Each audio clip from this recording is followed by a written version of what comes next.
It's time to get sexy, so watch Secular Sexuality Live Thursdays at 7 p.m. Central. Visit tiny.cc/YTSS and call into the show at 512-991-9242 or connect to the show online at tiny.cc/callsex.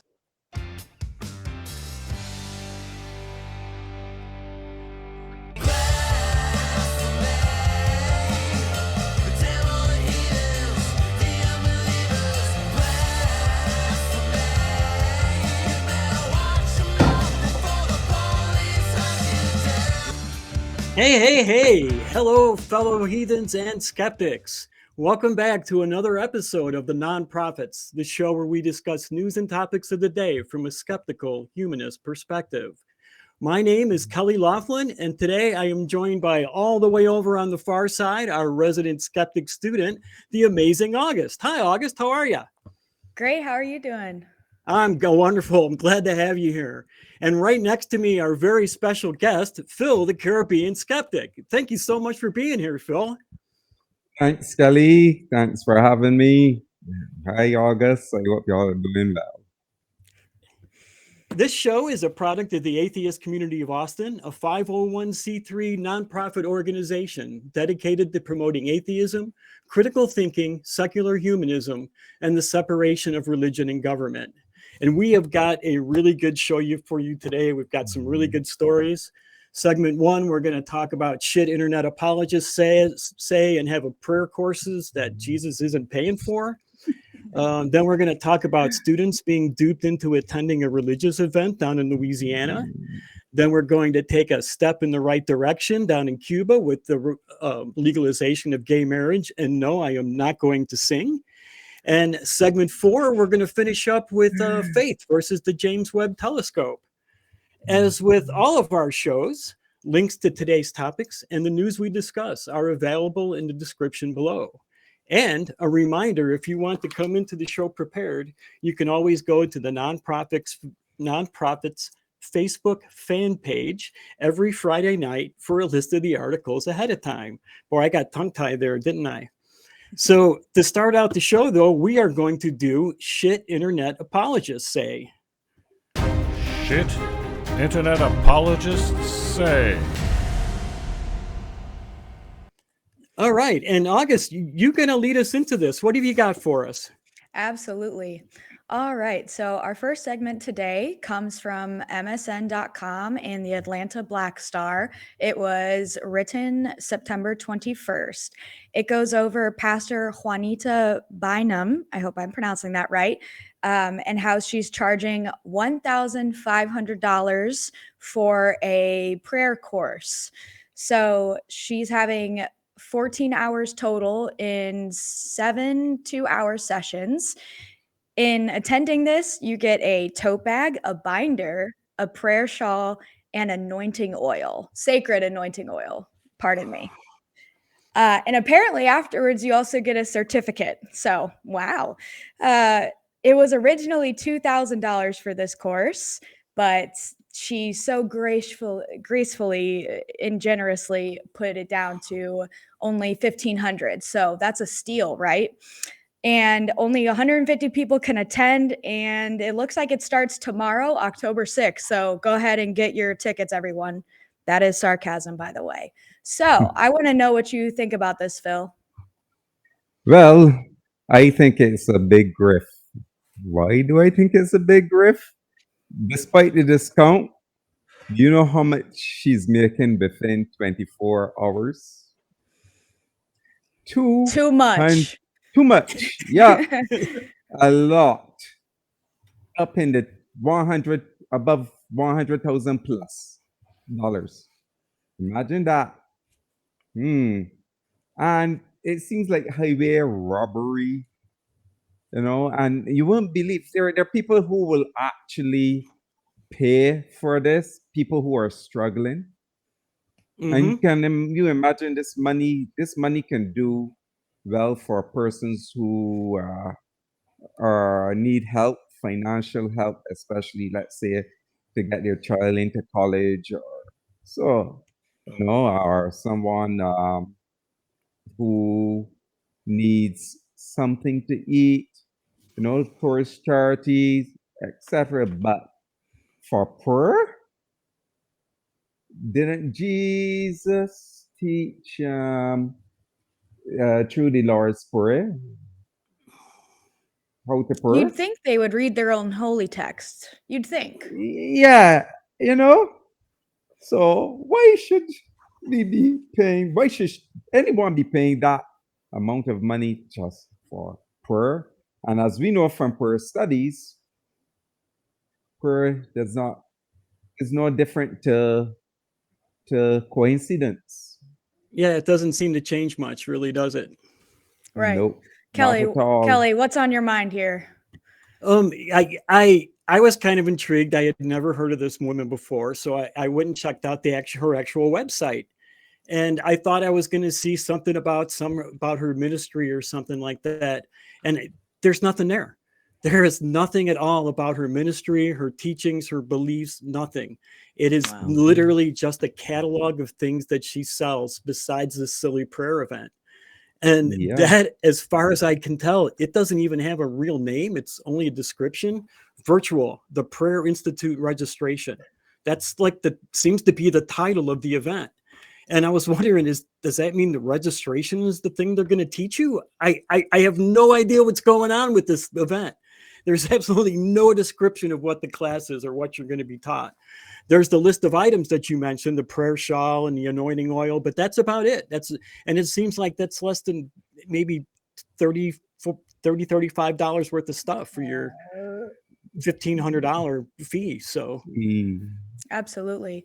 So just to put some numbers behind this, I actually did a little bit of digging, and I saw that according to celebritynetworth.com, therichest.com, and celebworth.net, this woman's net worth is $10 million.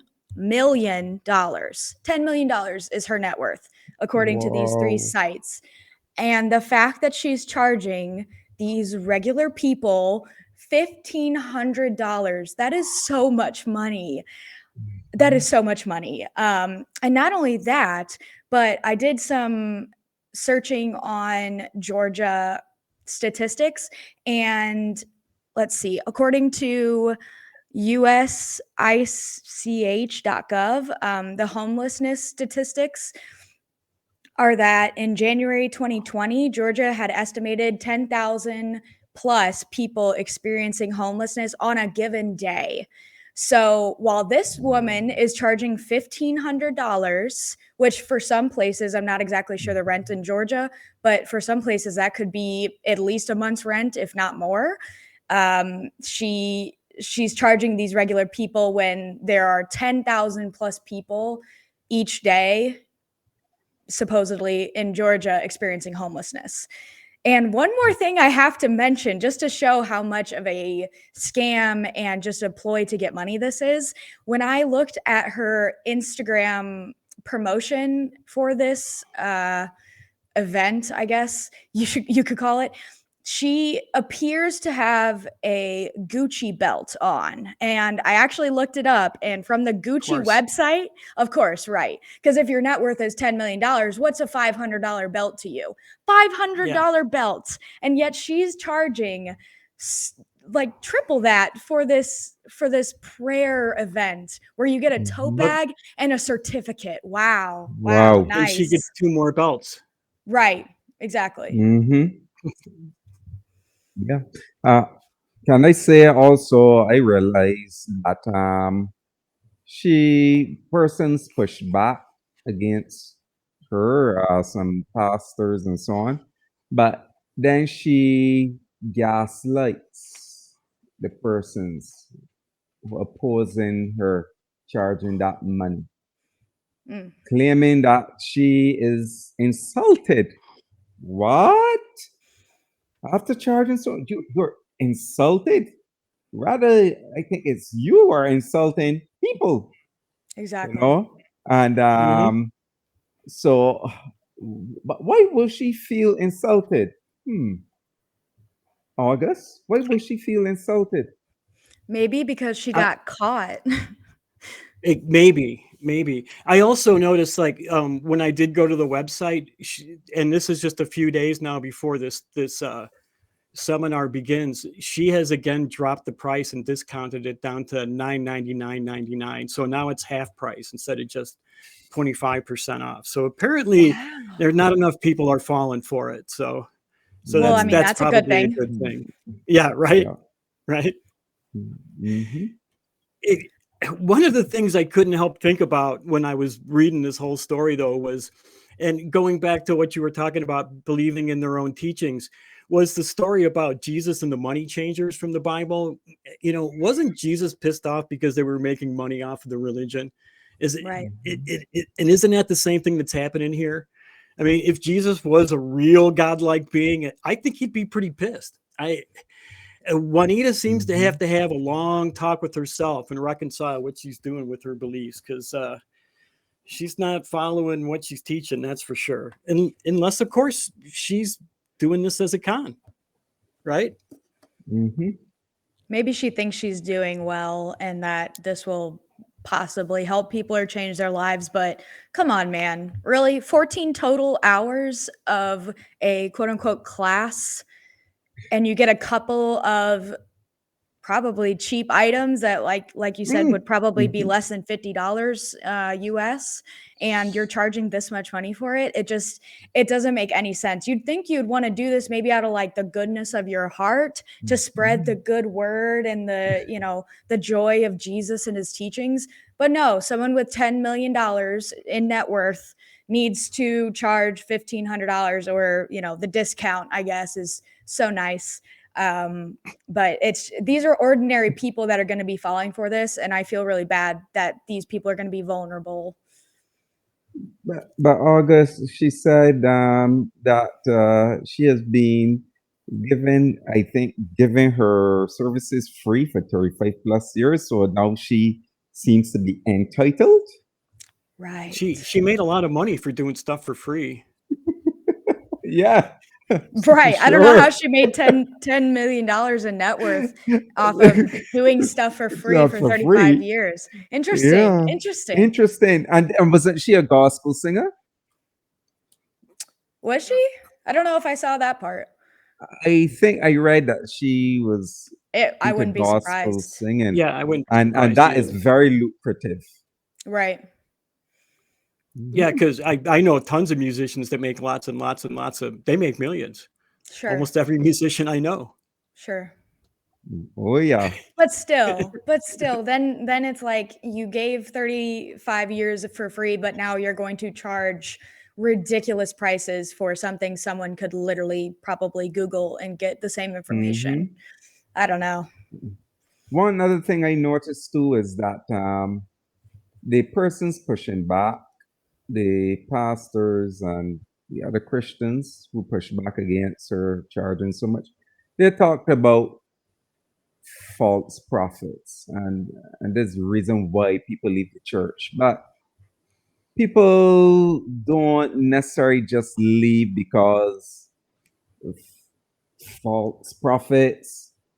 There are no true prophets that have ever been shown to exist, right? And it's people tend to leave because they realize the crap that goes on in Christianity as a whole, not just Absolutely. false prophets. All right, Kelley, what do you have for us next? I do think about the false. I was thinking about the false prophet thing, and Phil, you make a really good point. I mean, how many of these prophets are real prophets? Any of them? I mean, nope. And I don't know that that's driving anybody away from the church. It doesn't seem like, when I talk to people who have left the church, that is not a single one has said, well, I got tired of all the false prophets. And it goes to show you the disconnect between the leaders of the religion and the people who are leaving the church. They have no idea why. And they keep trying to figure out how to stop it, but they haven't been able to stop it because they don't know what's happening. Right? Yeah, and I think that what they do too is try to set up these straw men about why people leave the church, and And that's a real problem because they make a big assumption about these things rather than ask people. And then, of course, they will want to tell you, oh, you leave the church because of such and such, right? When that is not the case. Mhm. Yeah? Absolutely. Right. You're mad at God. Yeah, you're mad at God. Bad Christians Right, showed right. you the correct ways of Jesus, and now you were taught false things, and so that's why you don't believe. Like, come on, man. Why Come don't you just on. ask? Ask me why I Correct. don't believe. Yeah. Rather Yeah. than making assumptions. And Definitely. when you see these other ministers calling her a false prophet, you got to wonder if they're making as much money as her and they're just jealous, right? I mean, let's face it, right? It's all it could really be. Yeah. Seems kind of like projecting to me. Like, hey, you're Right. stealing my tactics. What are you doing? Don't steal their money. I'm Yeah, stealing right. their money. And you're doing it better than me. So this is not right. Okay, but the tote bag though, or The are we tote more bag. excited about the anointing oil? I don't know which one I'm more excited about. We'll have to see. It is interesting, the anointing oil, because then I also did a check for the cost of these items generally. Anointed Mhm. oil is around $4.50 to $5 US per quarter ounce. Tote bag roughly say 25. Binder $4 a per shawl, $20. So that's a total between 54 to 60 US. As Kelly said, these things are very reasonable. So why will you charge so much unless you are grifting the usual grift? The people, but you're Yeah, worth what? 10 million? isn't she giving everybody a 2-hour question and answer session at the end of each lesson? So I mean, that's Oh, got to be man. worth all that money, Oh, right? Right, I 14 mean, hours of talking about prayer. That's gotta be worth $1,500 for sure. yeah, 2,000 yeah, at the start. It was yeah, $2,000. 1,000 now, yeah, 1,000 now. yeah, and Wow, very imagine. generous. When I found out she had dropped it down to half price, I really started laughing. That really tickled me. I mean, there's some college courses that cost, depending on which college you go to and a community college, it could cost $1,500 for a college class. So it's like college credit or a prayer shawl. Yeah, right. Figure it out, guys. I don't know. Seems worth it to I me. no, well, So yeah. So go the ahead, thing Phil. is that when when you do the overall, as I said before, when you do the overall calculation for the amount of time for the 14 hours, that's the 14 sessions, 2 hours, that's 28 hours. That's roughly a day. And making Mhm. over $100,000 in a day. Mm-mm. No, that's a big riff. That no, Not for just what she's doing selling. not Not for for what what she's she's selling.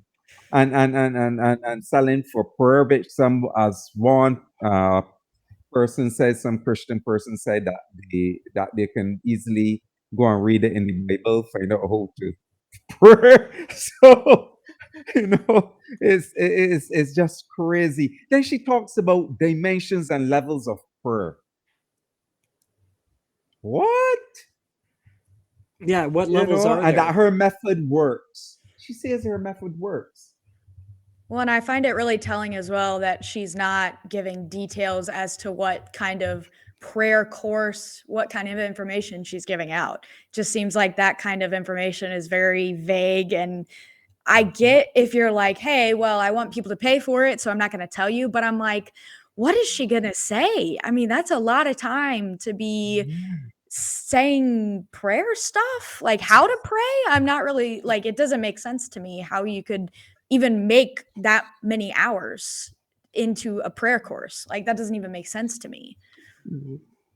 I guess they'll find a way. If there's a will, there's a way, I guess.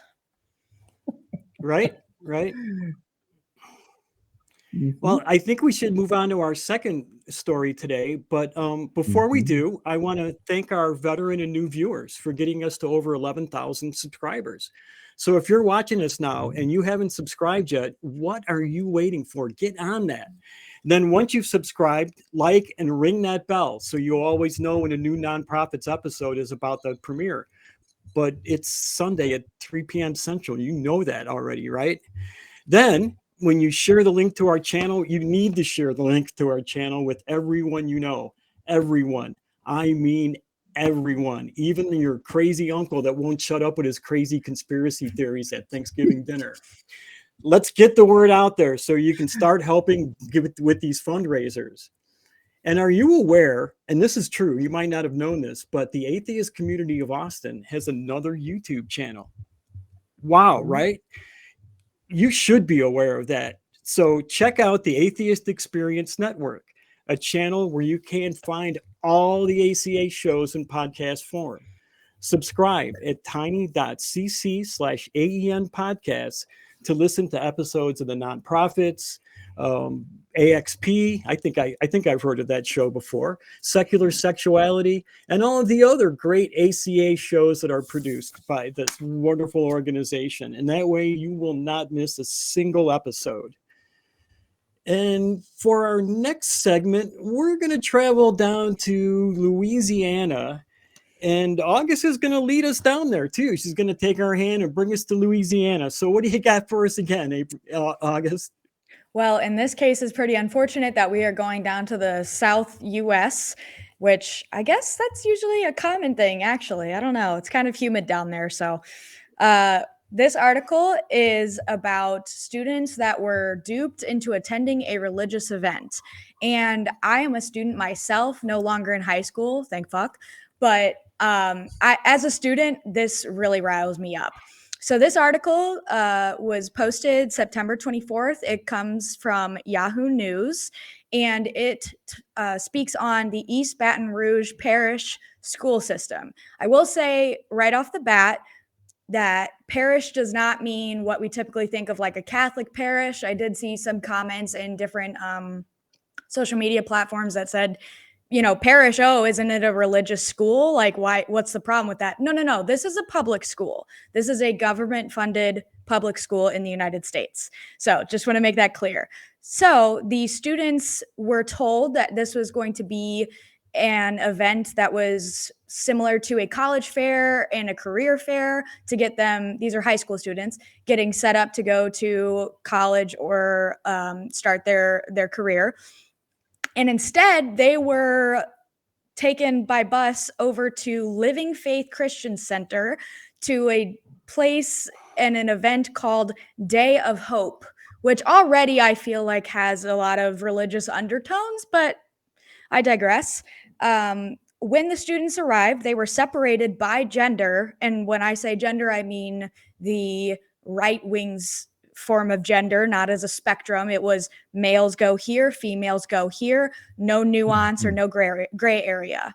So they were separated by gender. The female presenting people were told about, of course, purity culture, including abstinence. They were also told very traumatic stories about rape and different traumas and even suicide. And these are young adults, these are teenage students being told these against their will. They thought this was a college fair. They thought this was a career fair. And yet they are being preached at to save yourself for marriage, while the male presenting people, they were made to do what the article called macho tasks, which I guess they were being forced to do push-ups and whatnot. So it's very, very like religious school-esque. And this is a public high school. This is multiple public high schools. This is, I think the parish, aka the county, has like 18 different schools. So all these schools came together at this Christian center to get preached at, traumatized. The non-conforming gender identity having people were made uncomfortable and discriminated against. And it's just all around horrific. So I want to go ahead and pass it off here let's go to Kelley. You know what? We cover a lot of stories here on nonprofits, and very rarely does one really piss me off, and this is one of them. I don't see where a public school can come off sending its students to this event without understanding what is happening here. Can anyone just come in and say they're having a career fair as long as they have a venue? What if it's like the International Cannibals Club and they're holding a culinary fair and they're inviting the students over for dinner? Is the school going to check that out? Exactly what are they going to, are they going to put the students into danger by checking the background of the group, or what are they, I'm amazed that this thing ever got off the ground. Or was it that the school knew exactly what was going on here and they thought that they needed a faith-based career fair, and the as you mentioned, the name, A Day of Hope, it does have religious overtones, but I mean, you can have hope for your future without having religion. So it's kind of ambiguous. It's really, it's a real con, and they pulled the wool over a bunch of young kids' eyes. And it's, if you're getting, I mean, it's bad enough to con people like our friend that we just talked about, Juanita, but this is worse. I mean, this is pulling the wool over the eyes of kids who really don't have any choice but to be there. They were stuck. Phil, what do you think? What would you like to say about this? What I will say is that this is what some Christians do to proselytize, right? They pretend to be offering one thing that seems okay, but really and truly is outright preaching at proselytizing. I see this also as major deception in order to force Christian dogma on public school students without their parents' consent. That is what is happening here. And also, why will a public school be sending the students to a church for a college fair? That raises red flags. And the thing about it is too that the superintendent, the school system superintendent endorsed this collaboration with that Christian organization, right? And the thing about that Christian organization, their website says, we believe by being inspirational, intentional, and intimate, we are able to redirect our students to Jesus Christ. So their mission is to proselytize, to get students to come to their way of belief. Yeah? Yeah. Well, Yeah. I mean, yes, exactly.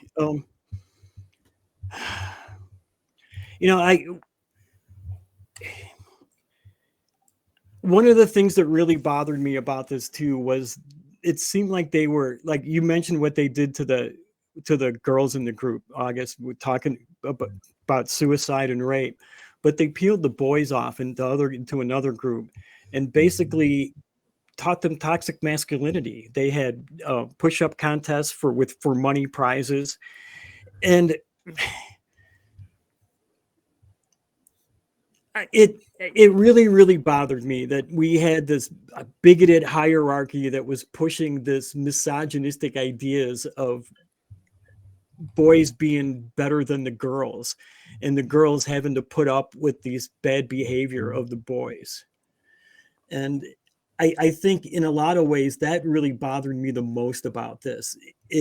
Even though it was bad that they duped these kids and had them basically prisoners at this event, but the fact that they would teach this really toxic culture and keep this thing going, that we're trying to make ourselves a better society and get rid of.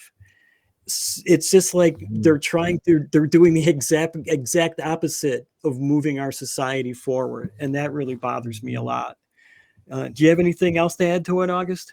Oh, do I? So I'm about to get on my soapbox here for a minute. and Okay. get pretty personal. So when I started questioning my faith, I was also in high school. For those who don't know, I did grow up in a Christian household. It was more or less non-denominational, slightly Methodist. But at 15, during my confirmation, I started questioning.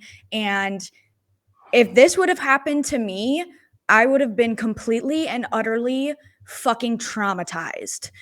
And the fact that you're doing this to children, you're not only hurting their gender identity by pushing these very heteronormative and cisgender normative things about separating people into male and female if they present that way. There were several people in this article that were saying that they were scared to go to the side, the gender that they actually are, because they were afraid of being discriminated against because maybe they didn't conform as much to the societal norms of how that gender is supposed to present themselves. So you're being discriminated against. You are being told stories of sexual assault and suicide. And again, as someone who is questioning their faith and went through ups and downs with their mental health and had problems with that kind of thinking, this would have been utterly and completely fucking traumatizing. And I am absolutely fucking disgusted.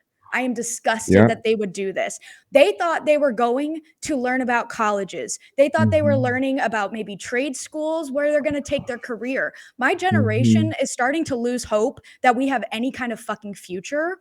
And that you are sitting there, not only they didn't even just sit them down and say, hey, here's the love and joy of the truth of Jesus Christ or any kind of bullshit like that. They straight up traumatized and told these children to forgive their one woman who was a speaker said she forgave her ex-boyfriend for his attempted murder on her. Like, are you fucking serious? You're telling this to 17-year-olds, 16, 17, 18-year-olds. She kind of victimized herself by saying that she because she had met the guy online and didn't tell anybody, it was basically her fault. I mean, victim blaming. Yeah, Victim I'm sorry, blaming. August, for breaking in, but that really No, you're me fine. off. You gotta calm me down because I'm about to lose it. It's so no, keep going. I don't want to calm you down. Keep going. And this was really recent, and unfortunately I've heard this kind of this trope of an angry atheist, and unfortunately sometimes I accidentally and unfortunately become the angry atheist, but I feel like this is a case where that's justified. This is traumatizing to its core. These kids will probably, I mean, Pascal's wager of the whole, well, what if you're going to hell? I had nightmares about hell. And at that point, I hadn't been a victim of sexual assault yet, but then further into my life, I was. And there is, oh my God, I can't. Someone take it away. I can't. Okay. And you know what else really makes my blood boil along with please tell me. August Please join. and Kelley said? They told the girls, forgive the rapists and those who assault you. What the fuck? Madness. I have no fucking words. I have no words for that. As a You know sexual how assault traumatizing? survivor myself, how fucking dare you? How fucking Yeah. dare you?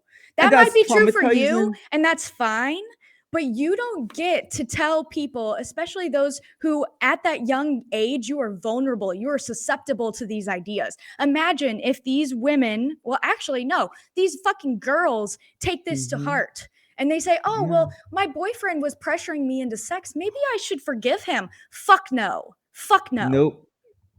No. And it's very traumatizing upset, and I can see it really traumatizing upset to those young girls, and it cause serious mental trauma,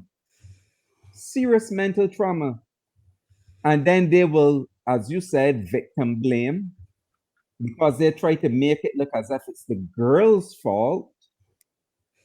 It's never the victim's fault. Never the victim's fault. And they will say, because when you look at the article, you also see that they are trying to make the females feel as if the responsibility of preventing the males from having sinful, lustful thoughts and sex with them.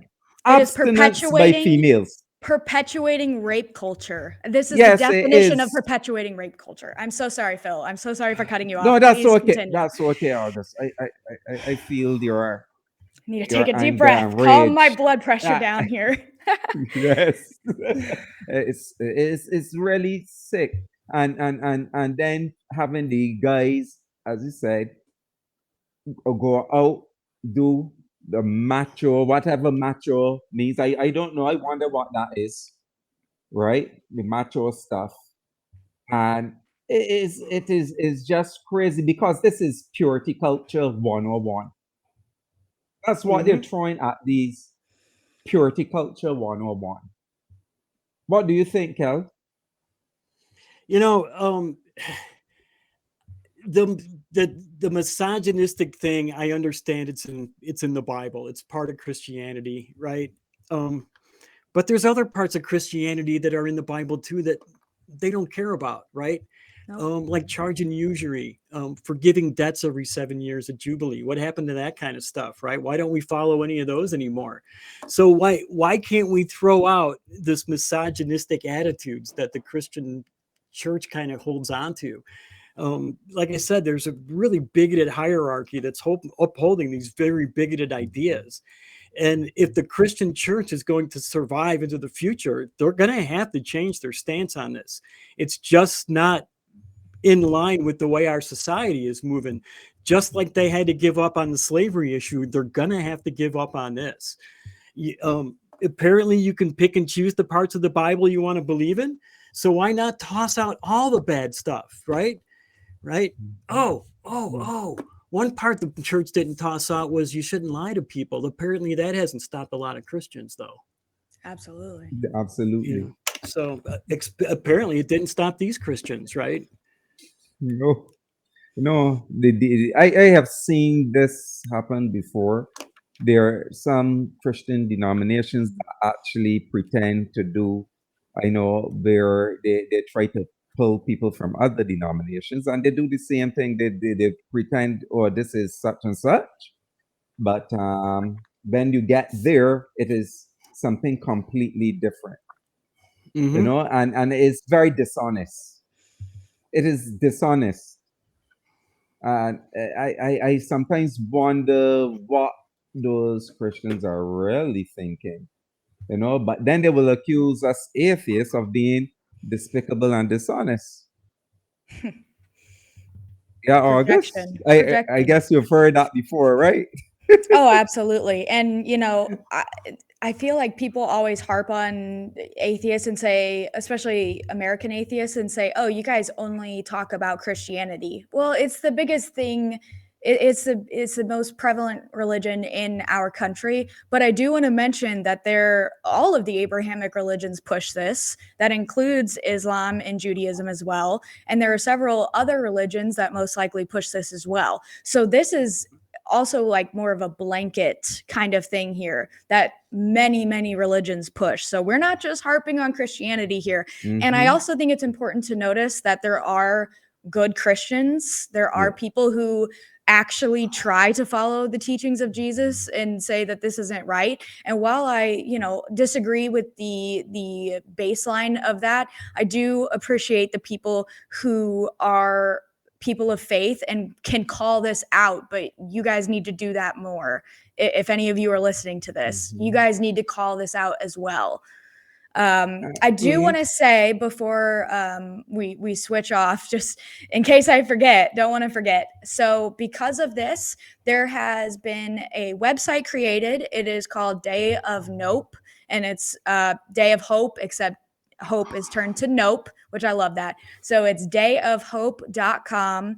And if you go there, they allow you to give your stories if you were a victim of this and kind of catch up with the news about it. So go ahead and hop on over there and hopefully something's done about this, because I will be livid if this just gets swept under the rug like everything else that comes out like this. It just seems like scandal after scandal, and all it is just, well, we'll just wait it out and no one will remember. And unfortunately that ends up happening. So hopefully, because of this website and the news coverage about it, hopefully something will be done. I cross my fingers. From what I understand, there was a young trans student there who was bullied, and their parent is now starting a lawsuit against As the they school should. district. Absolutely, Yes, as they should. Good for that parent. That is a good parent. Yes. The article said that they mentioned that they were trying to raise money for the lawsuit, and that they had raised $75, but I wouldn't check, and they were well over $10,000 today. So they've gotten a lot of support, and that's a good thing to see, that the public is supporting them to push back at what was done at this school district. That is really good. You need pushback. Definitely, there must be pushback, and yes. The persons can't sitting on the sidelines is not helping, because Christians and religious people feel their privilege, right? And the privilege have gone on very long because persons just sat back. For pretty much all of recorded history, yeah.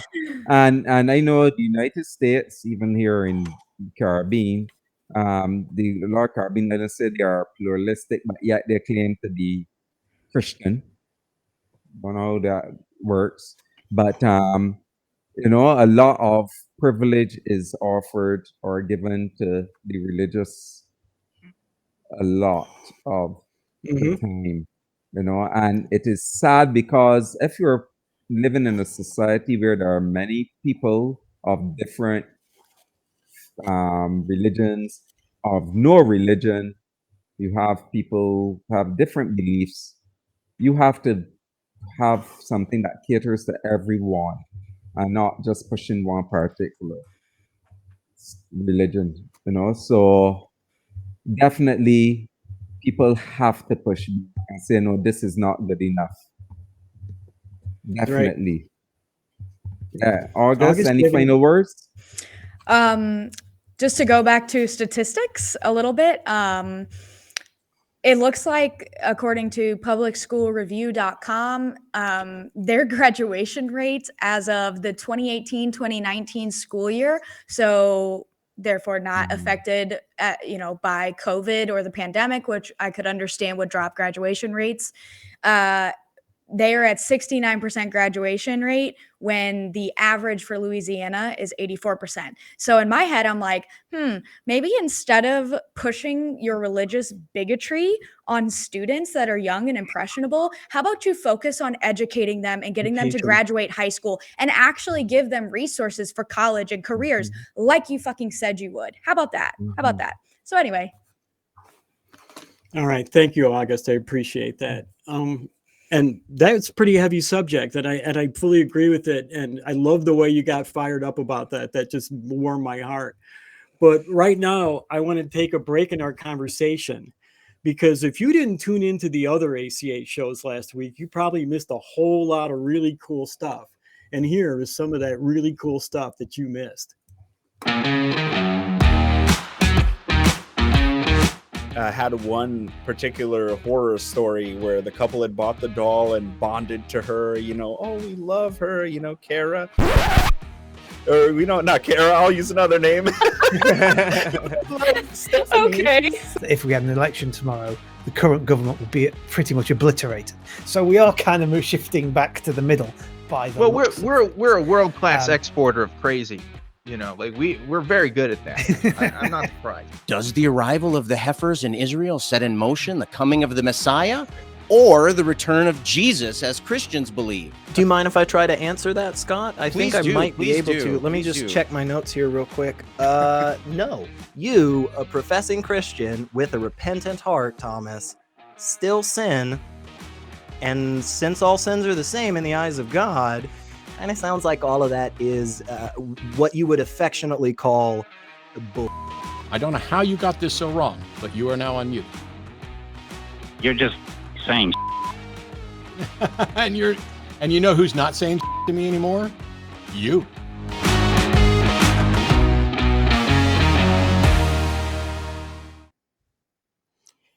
You know, it's been a long 2 years or so since we've all been able to congregate together. But based on updates from the CDC and other scientific organizations, we're going to be able to slowly ease back into doing live shows from the Free Thought Library. The next in-studio Sunday broadcast will actually be on October 30th, 2022. That's right, the day before Halloween. Both Talk Heathen and Atheist Experience will be broadcast at their normal times, 1 p.m. and 4:30 p.m. respectively. But now you can be part of the studio audience.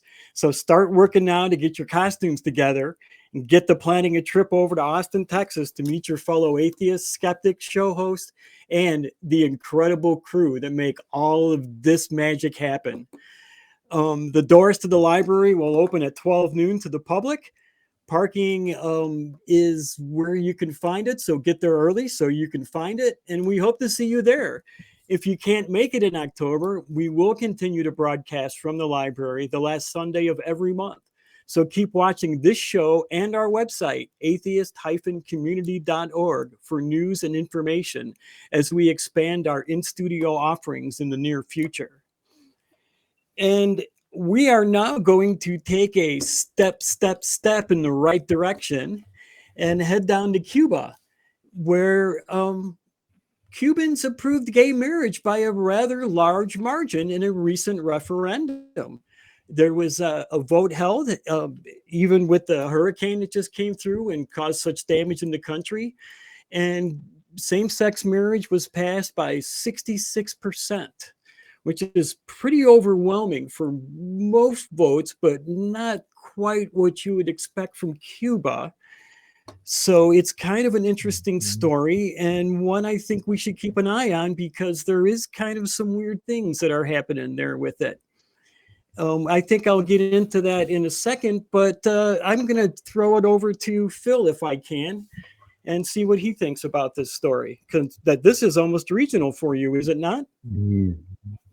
Yes, it is. And I was really happy to hear that Cuba was having a referendum on this and that the people spoke and indicated, yes, go ahead with the same-sex marriage legislation, same-sex couples adopting children, legalizing civil unions, allowing equal domestic rights, responsibilities between men and women. This is in the right direction. And as Kelley said, the majority of the Cubans, and a good, fairly sizable majority, 67, percent, said yes, right? And maybe Cuba is realizing that it is too costly for their gross domestic product not to do this. Unlike other Caribbean countries not realizing that, right? And another interesting thing is that when I looked at the statistics of religious affiliation in Cuba, surprisingly, it says 61.7% are Christian. 21.1% are agnostic atheists. So for a country where the majority are Christian and the majority of the population voted yes to these things, that says a lot. You'll find in Caribbean, English-speaking Caribbean countries who are very highly religious, they still have laws against LGBTQ. There's no laws allowing for same-sex couples to marry, adopt children, right? So this is really good to see. And then I remember looking at this, finding an article talking about some research that was done that shows that those countries that still have these bigoted laws in place, they are actually losing billions of dollars to their GDP because the LGBTQ plus persons want to be in a country that is friendly to them, where they can work freely without discrimination, because there's a lot of discrimination in a lot of these religious Caribbean countries towards LGBTQ plus. And I remember speaking with one who went for a job, a trans woman who went for a job. Everything was going fine until she said, I am trans. It went downhill. The interview went downhill from there. So there is a problem in the other Caribbean countries, and they need to follow Cuba's example. As I said before, if you claim to be a pluralistic society, you have to cater for everyone and not let Christian dogma or religious dogma run things. Because when that happens, everyone else suffers. On to you, Kelley. Well, Phil, one of the things I was happy to see about this, and you mentioned that discrimination that you in the story you just told us. Mm-hmm. One of the things I was really happy to see in this voter referendum is it did make it illegal to discriminate against LGBTQ individuals, as well as giving them the right to marry, of same-sex marriage. Mm-hmm. It really doesn't help to give people rights if you're not going to protect those rights, right? And this referendum did that. And it also made it legal for a same-sex couple to adopt a child, which was pretty progressive too, I thought. And you mentioned that other Caribbean nations really need to follow Cuba's lead on this. Cuba has been on the tail end of legalizing same-sex marriage actually throughout Latin America. However, among Caribbean nations, it's in the forefront of legalizing. Most Caribbean nations, it is still illegal for same-sex marriage today. And in 2017, Human Rights Watch published a PDF entitled I Had to Leave to Be Me, which was a study of LGBTQ discriminations and laws in Caribbean countries, with suggestions for the governments of actually several nations to help alleviate the plight of the community in those countries. And not a lot has been done with that yet, but it's my hope that most of them have at least read this study and are seriously considering the recommendations that were made. But at present, I just don't see anything happening quickly on this front. August, do you have any thoughts about this? I mean, yeah, I think I would just kind of go off of what you guys said, but also add that the history that I could see had gay men being put into labor camps.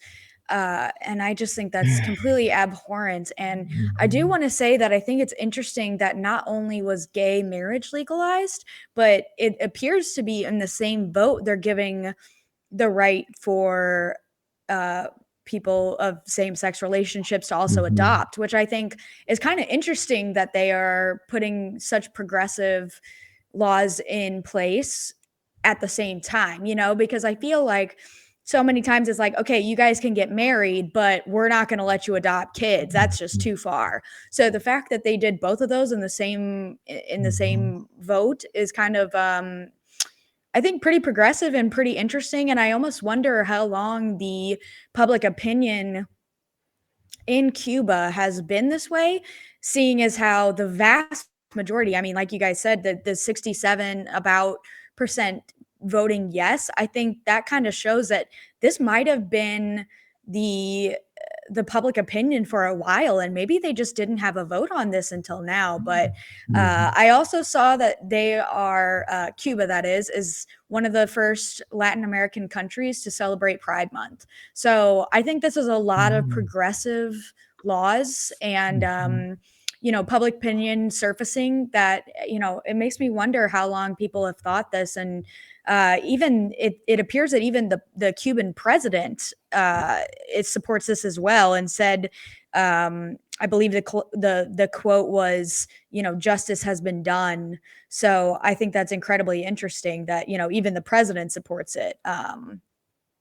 So yeah, I don't know. It's just it's interesting, and of course, as a member of the LGBTQIA plus community myself, although I'm American, I'm not Cuban, but it's always a good thing to see these kind of things come into what most of us, I hope, kind of already think is, I've never understood why anyone has a problem with it. I guess I'm showing my age in that, where I wasn't really around when the opinion was different. But yeah, Kelley, do you have any kind of opinion on that? Well, I have some second thoughts about the 66% large majority, and I have some interesting views of that. The minority vote of 33% was actually huge for a dissenting vote against the government referendum in Cuba. This referendum was supported by the president. It was supported by the government. They asked the people to vote for it, right? And usually when that happens in Cuba for the past decades, it's almost 98% overwhelmingly in favor of the referendum. So this 33% dissenting vote is huge. And it shows you that people are less afraid to stand up to the government because the old Castro guard is gone. And you have a younger group of people who are coming of age who never grew up under that yoke, right? And they're more willing to dissent against the government.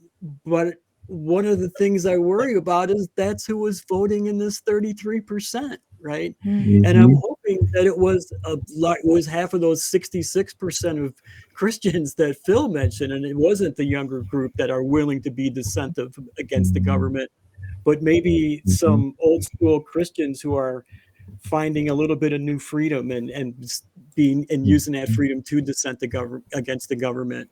So let's keep our fingers crossed that this isn't something happening among the younger the voters in Castro or voters in Cuba. Well, and also the article says that they think that the dissenting views were spread more widely because of access to the internet in Cuba. So I also wonder how that comes into effect.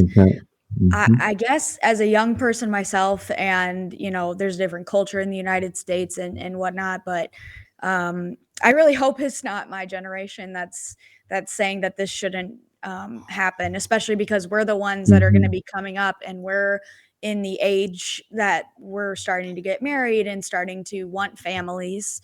And so that would be interesting to see exactly what the demographics of the different votes were. Yeah, definitely. And Kelley said something about his gay pride. Yeah, it was the first Latin American country to celebrate right, Pride first Month. Latin American. Now looking at the other Caribbean countries, the English, like here, Barbados. Back in 2018, there was a gay pride march, and in opposition to the gay pride march, you had a number of church leaders getting together, and they said this agenda is a new form of neocolonialism because it hasn't emerged from Barbados. It is a global agenda to influence different nations. In fact, they say that agencies are attaching aid and economic support and technical assistance to the LGBTQ agenda. But what I asked, but what agenda? And then you can have someone who's a sociologist who's supposed to have done research, but this person is a Christian, and she said some people understand it is just one small group that's attempting to change God's word. They cannot ever. So when we're talking about countries, these countries, Caribbean countries, need to change. Yes, they need to change. But then you have a lot of evangelical leaders, especially in countries where the English-speaking Caribbean, where evangelical churches or fundamentalist churches make up a large percentage of the population, right? You get pushed back. They don't want these things changed because they want to impose their dogma on everyone else. And the sad thing is that the governments pander to these groups. That's the sad thing. So yes, they need to change. That is why I keep saying that there are people here who see this as wrong, but we need to speak out to let people know, look, y'all are not the only ones here. We are also here, people who don't agree with you, right? And you can't just be pushing your dogma on everyone else because it doesn't benefit society. And it is marginalizing, it is discriminatory, it is bigoted, it is just sickening, right? I find that so illogical to say that that being inclusive of other people is equated to colonialism. That doesn't make any sense at all to me. Right. That's just such an illogical argument to make. It just blows me away. It is. And especially when you have someone who's supposed to be a doctor of sociology. Yeah. It's showing you that they are discarding their training in sociological research to push the Christian agenda, to push the religious agenda. Yeah, it just seems to me that colonialism was based on not being inclusive of people. So I'm just blown away by that argument. It just doesn't make any sense at all to me. I'm drawing a complete blank in my mind on that one. It's just I could think of maybe 100 different other arguments they could have used that were better than that one. So yeah, I'm one of the things we all read the story, and there were several photographs that accompanied the story. Did anybody else get creeped out by the kids in the red uniform standing on the other side of the polls? It kind of creeped me out. Absolutely. Yeah, that was. Yeah, that freaked me out. It was like, what's going on here? Yeah, for our viewers, please go look at the link. There are some great photographs, and the children almost look robotic in a couple of the photographs too. It's really, really kind of creepy. So yeah, and the caption under the photo says that the gentleman that's standing between the children is voting. So it's kind of odd. I think it was like a ballot box, and he was dropping his ballot into the box, and they were standing on either side of the ballot box. But it was still really weird, It's just, and I wondered why it had to be children. That was one of the things. Why didn't they have adults who were like we have election officials here in the United States, right? Or poll watchers, and they're using children as poll watchers basically. And I found that a little weird. Right. And the way they were standing there so robotically with those uniforms on, that's what I found creepy, I think. Phil, you were going to say something? I also saw in the article that they said even though they did not have foreign observers, that a lot of the adults did watch the polls, observe the polls, and the reports that they got locally from those adults matched the results, basically. Right? So even though the children were there standing next to the ballot box, I don't suspect there were observers, but apparently there were local persons who were observing.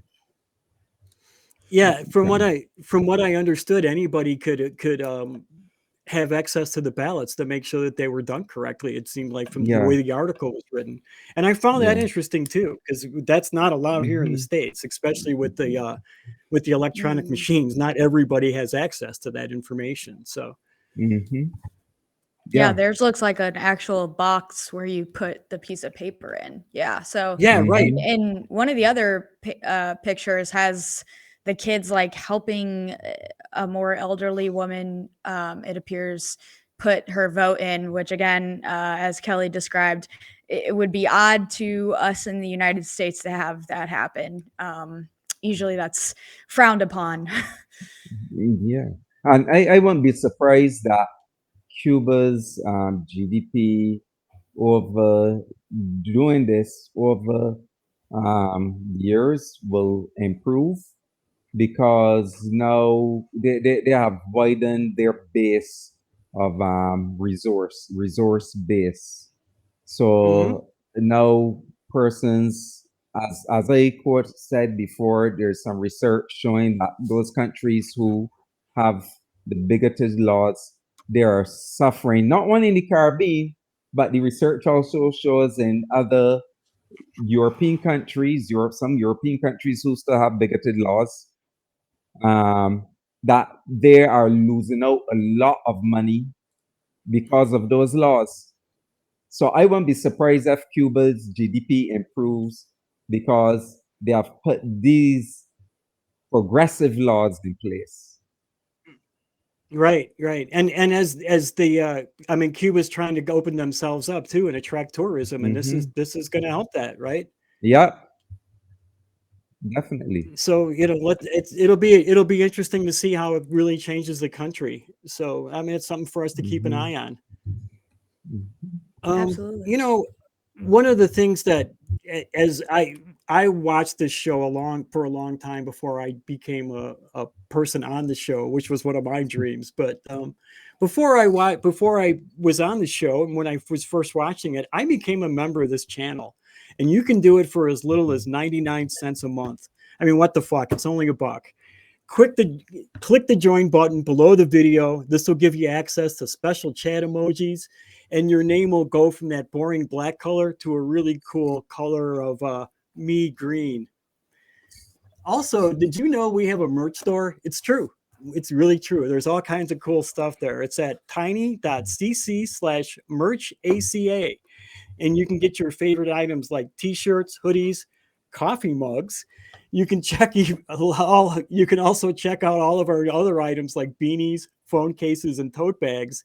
And all the ACA shows, including this one, feature a special limited edition item every month. So be sure to check out our store for more great NP merchandise and merch from all the other great ACA shows. I'm a little tongue-tied. I'll be honest with everyone. I'm really nervous. But we're going to go into Kelley. Thank you so much. Yeah, doing really well. We're going to go into our last segment and talk about faith versus the James Webb Telescope. Absolutely. And Phil, you're going to take us out of this world. So what do you got? Yeah. See what you did there. Oh, yeah. Faith, wonders of a telescope and our search for meaning connect us. This story was written in the Austin, an article in the Austin American Statesman on September the 20th, 2022. The person writing the article, I wasn't too sure whether they were Muslim or Hindu or Baha'i, because they covered a lot of different perspectives, religious perspectives. But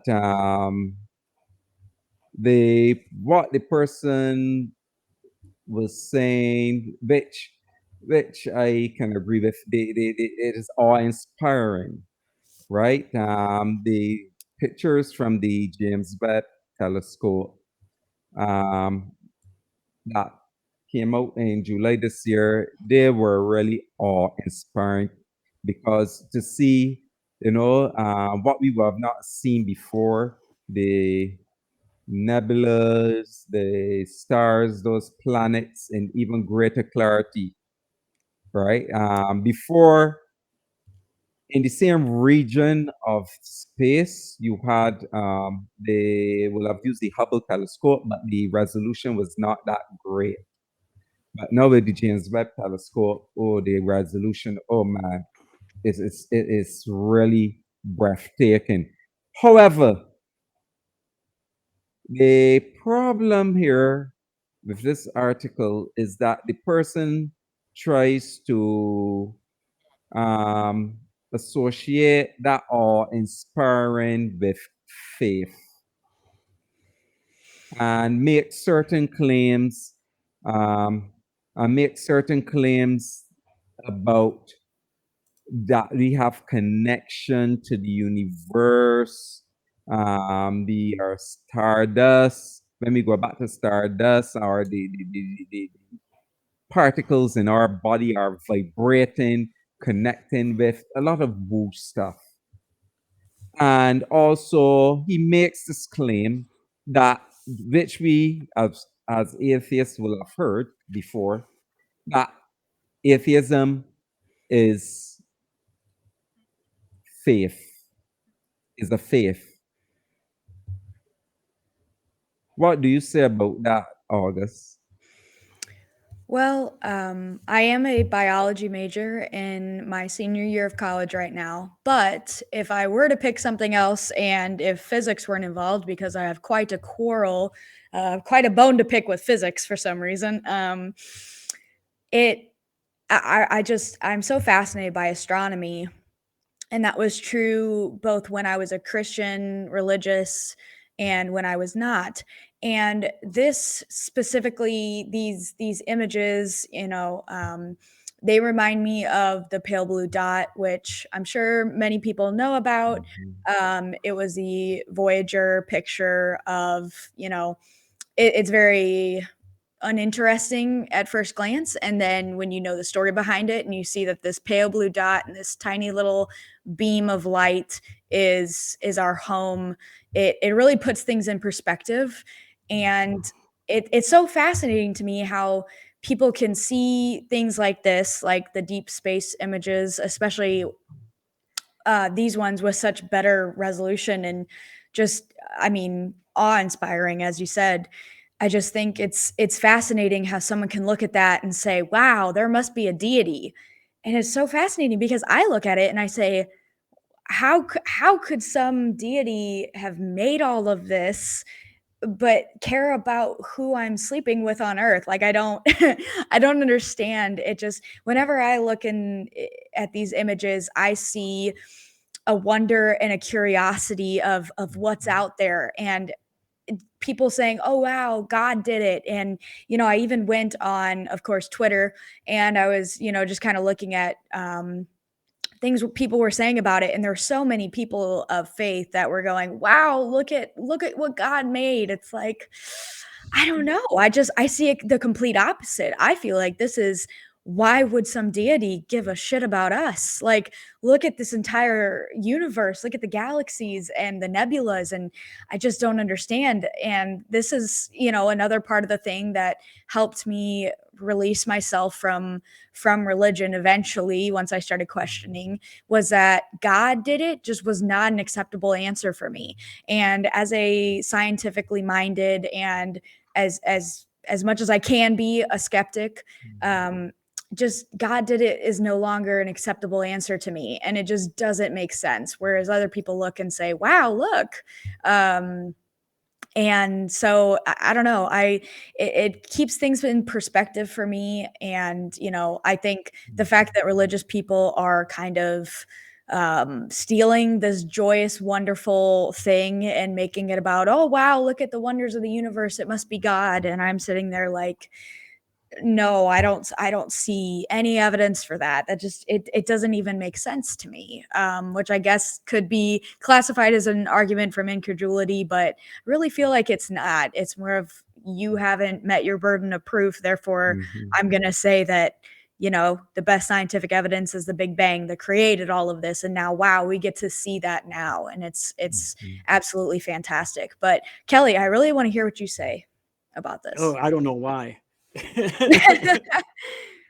I did find this article a little funny in one respect, because I recently covered this same topic, but from a Christian point of view instead of a Muslim's, and you'll never believe this, it was almost exactly the same.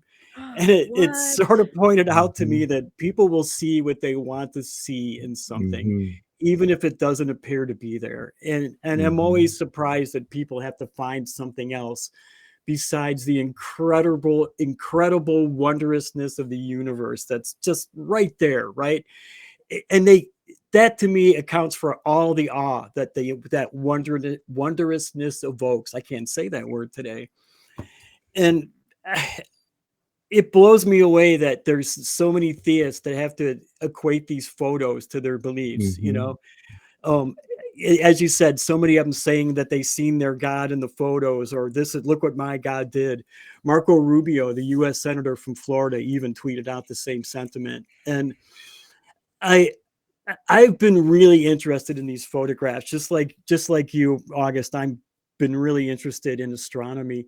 I always wanted to see the moon, like from a really good telescope, and I got to do that for the first time 15 years ago, and that was so incredible to me now. And then here, 15 years later, to see these photos off the web, and I'm just blown away by it, right? And I mean, if you haven't looked at these photos, I don't know what you're waiting for. They're all over the internet. Go out there and look at them. They're wonderful. They're definitely worth your time to check out. However, I have not seen the face or any other part of God in those photos. I have not even seen a part of his ankle. I haven't seen Zeus. I haven't seen Odin, Vishnu, or any other deity in there. So I tend to think that we're not going to see any gods with the Webb telescope. Although, I mean, we haven't looked at every part of the universe yet. So who knows? Maybe Ahura Mazda is waiting out there for us to find him. I don't know. But Phil, you have something else you'd like to say? Yeah, the guy, the thing is that behind that beauty, there is chaos. From our perspective, it looks beautiful from here, but up close, you will see that there's some chaos going on. But it is kind of like beautiful chaos, if there's such a thing. And then remember, the title has search for meaning. We make our own meaning. And it's not the search for meaning that pushes scientists to explore the vast universe. I teach science, and I know as a scientist, that's not the case. It is the love for trying to understand what makes and how things work in the universe, how things in the universe tick, right? It's like using a statement from Star Trek, going where no man has gone before. That's what the James Webb telescope has done. And it's that joy of discovery and having more and more questions to find the answers for through the use of the scientific method, not faith,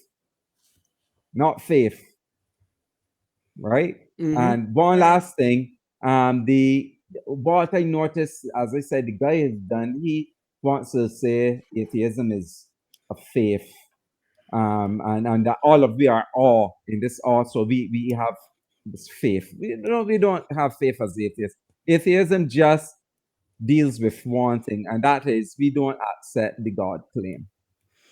So yeah, go ahead, August. Yeah. I was going to mention that too. If you read the whole article, at some point he does try to claim that atheists have faith too. Or that age-old comment they like to say of, I don't have enough faith to be an atheist. I'm like, you keep saying those words. I don't think you know what they mean. Hopefully you guys get the reference. Such a good movie. But anyway, it's not a faith. I think they're trying to project what it's basically like a whataboutism, except they're nowhere near on the mark. And every time someone says something like that, I'm like, oh no, you really don't know what you're talking about, huh? But one thing I do want to mention is that this is actually for me, was disappointing. A NASA administrator named Bill Nelson, I came across a video of him actually saying Bible verses, and this happened last year when the telescope was actually launched, I believe, and it ended up being a success. I think it was like late December of 2021. someone please correct me if I messed the date up there, but he was quoting Bible verses, and it just, like, you're the NASA administrator. And of course, as they tend to do,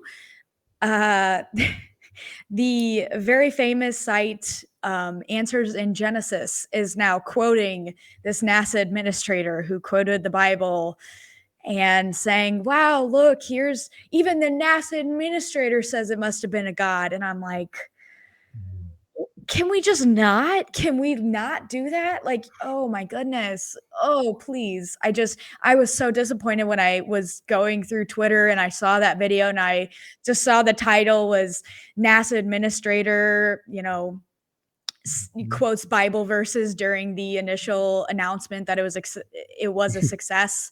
And oh no, it's just so bad. And now they're using it as another, haha, gotcha. See, look, even NASA. Oh my goodness. It's a false appeal to authority. That's what it is. The false appeal to authority, rather than looking at the actual evidence, right? That's the problem. And the quote was so out of context. When I was listening to it, I was like, what does this have to do with deep space or a telescope? Yeah. Or it was something about the shepherd. And I was like, is this relevant? Like, there was literally, not only was it just like, don't say that kind of stuff, especially when we know that these Answer in Genesis-esque people will latch on to that and say, see, look, we gotcha. And it's, but it wasn't even relevant. So I was like, why? I just didn't get it. What do you guys think about that? I know some scientists that are very deeply entrenched in their religious faith. So, I mean, I don't know that Bill Nelson isn't one of those scientists. I have published several geology papers, and one of my co-authors, we've done like 3 papers together, and he is very set in his Christianity.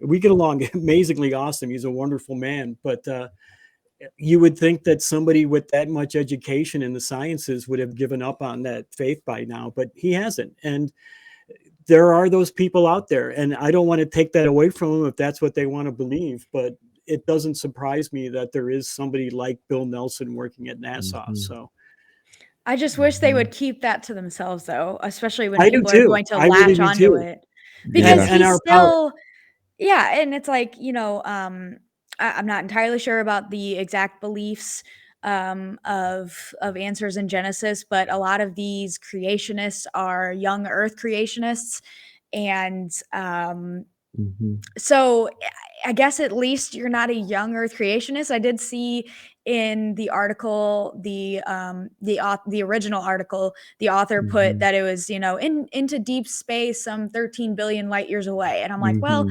13 billion light years away implies that that's around the years. So I'm like, at least you're not a young Earth / young universe creationist, but I guess if you're a creationist, you believe all of this came about in 7 days. So who knows? Some creationists don't. If it's a Christian evolutionist, like let's that say, used to be me. Right, a Christian, used to be me too at one point.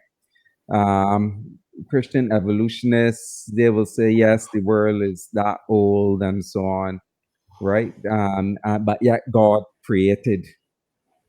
used the mechanism of evolution, or, use these mechanisms to create. But it's a more, they're accepting part of the science, but yet still attaching a God to it, even though it cannot be shown or demonstrated that there is any such, or it has been done by any God, right? As Kelley said, they still hold on to their faith, hold on to that faith, belief of the God.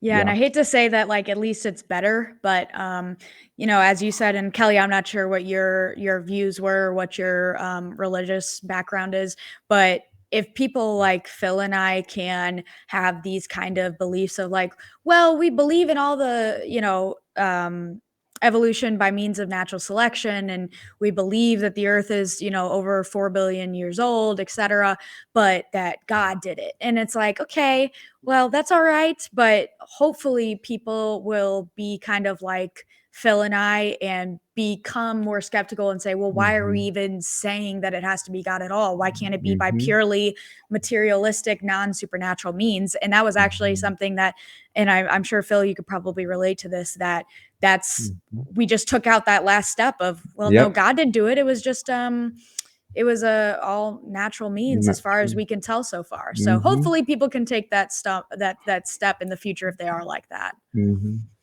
Right. The quote the author uses to finish the article really stood out to me. God grant me knowledge. And it kind of came off as an oxymoron to me, but at least he had the decency to quote Carl Sagan earlier in the article. So Phil, you brought us in. Do you want to take us out with some final words? Well, the thing is that the thing is that we know there are some persons who, yes, they have PhDs, doctorates, and whatever, but sometimes faith gets in the way, and they attach to things that it doesn't even equate, it doesn't even link with, faith and science does not go really together, right? It does not go together, unlike what this guy was trying to say. So it's that magical thinking and actual hard-based science, no, it would not work. Right. Yeah. Well, thanks. Appreciate that. I felt like we had a really good show today. We got to travel from Georgia to Louisiana to Cuba to out of this world. I had a great time with you two today. And August, one thing I wanted to get back to, if people wanted to learn more about what was happening, the plight of the kids at that school down in Louisiana, what was that website again? Oh boy, you're gonna get me riled up again. No, I'm joking. So it is called Day of Nope, DAYOFNOPE.com. And if you go to that website, like I said, they have some updates on the news and just separate links for you to check out, and possibly they'll publish the stories of the victims of that fateful day. But yeah, I'm gonna stop before I get on my soapbox again. All right, thank you so much, Phil. It was really a pleasure meeting you. I had such a great time working with you today, and you too, August. I really did. I'm so glad I was here with both of you today. So thank you both. I appreciate it. Thanks for having us. You're welcome. You did fantastic, Kelley. And you did really well. Thank you. I've really been nervous through this whole thing. Yeah. Trust me. You're fantastic. You're fantastic. Thank you so much. I wanted to remind all of our viewers, if you do want to hang out with more skeptics and atheists just like yourself, you should join our social media outlets. You can find most of the nonprofit hosts on the atheist community of Discord. You can definitely find me there. I'm there all the time by going to tiny.cc/ACD Discord. And you can find us on Facebook at tiny.cc/FBNP. If you would like to support the show, you can do so by becoming a Patreon at tiny.cc/PatreonNP. And if you find yourself shopping at Amazon, as I sometimes do, support the ACA by shopping at smile.amazon.com and selecting the Atheist Community of Austin as the beneficiary. I kind of get off on taking some of Jeff Bezos's profits and sending it down to my friends in Austin. So, if for no other reason, do it for that. And just use that link to help out the ACA. We really appreciate it. And check out the merch. Yeah, definitely check out the merch. I have a shirt as well. So it's very nice. So go ahead and check that out as well. And most importantly, we value your feedback. We want you to tell us what you liked and what you didn't like in the comments, or you can email us at nonprofits@atheist-community.org. And you should also visit the Atheist Community of Austin's official website at atheist-community.org for the latest of what's happening. And feel free to contact the ACA in general at tv@atheist-community.org. So again, I want to thank you both for being here today. You were both wonderful people. I've had such a good time hanging out with you and getting to know you. And I want to thank all the people who are watching and listening, and we will see you next time. Bye.